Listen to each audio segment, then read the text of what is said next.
Hey, my name is Stephen Beecham, and here's what's happening this week on CNET's Crave blog.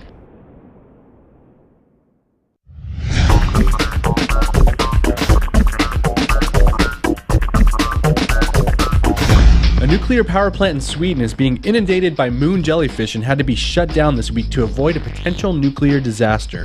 The Oskarshamn nuclear plant, located in southeastern Sweden, was forced to shut down its Unit 3 reactor after tons of jellyfish flooded the plant's water intake pipes. The 1400 megawatt boiling water reactor provides 10% of the country's power and is the largest in the world.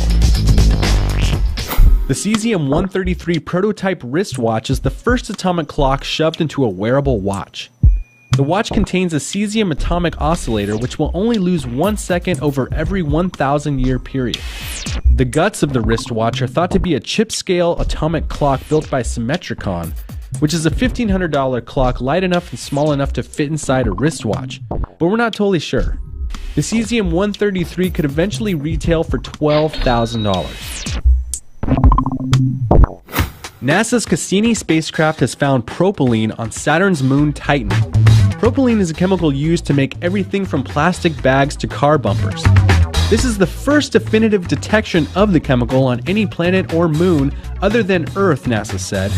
Cassini was able to identify a small amount of propylene in Titan's lower atmosphere using its composite infrared spectrometer, or CIRS, an instrument that measures infrared light and can identify particular gases glowing from their unique thermal fingerprints. If you look on the bottom of some household plastic objects, look for the recycling code 5. That means it's made of polypropylene. Google's Project Loon uses weather balloons to broadcast the internet from high above 99% of the Earth's surface. Google recently released a video explaining exactly how the balloons survive near spaceflight without popping. Keith Banowitz, Project Loon's computational choreographer, that's a great title, explains that flying these balloons in the stratosphere is similar to flying in outer space but with crazy wind patterns. Using weather data from the National Oceanographic and Atmospheric Administration, as well as GPS tracking on the balloons themselves, they are able to predict wind patterns and figure out where the balloons are headed. As they collect more data on wind patterns in the stratosphere, it will be better able to predict wind patterns and deploy more Project Loon balloons, providing free internet to more places across the planet Earth. Marina Schifrin became famous when she danced her way out of her job by producing this cute video as her way of saying, "I quit!" Well, the video went viral and at last count has over 13 million views. The company that she left was Next Media Animation, which is famous for their amazing animation videos.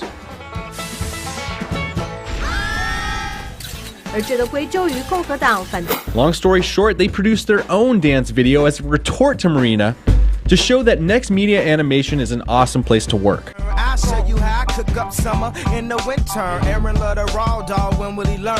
Turns out Marina might have the last laugh though, because Queen Latifah hired her. So, you looking for a job? Yeah, are you hiring?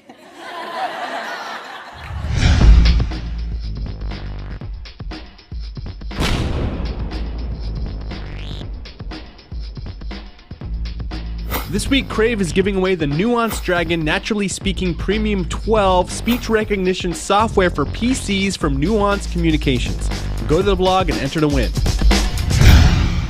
Nokia and the University of Southampton are partnering together in a world's first to research how to harness the natural power of lightning to charge a phone. We have mains voltage coming in at the bottom, which is stepped up by this transformer to 200,000 volts. And we have an air gap, which will have a discharge down through this transformer and then into the charging circuit of the phone.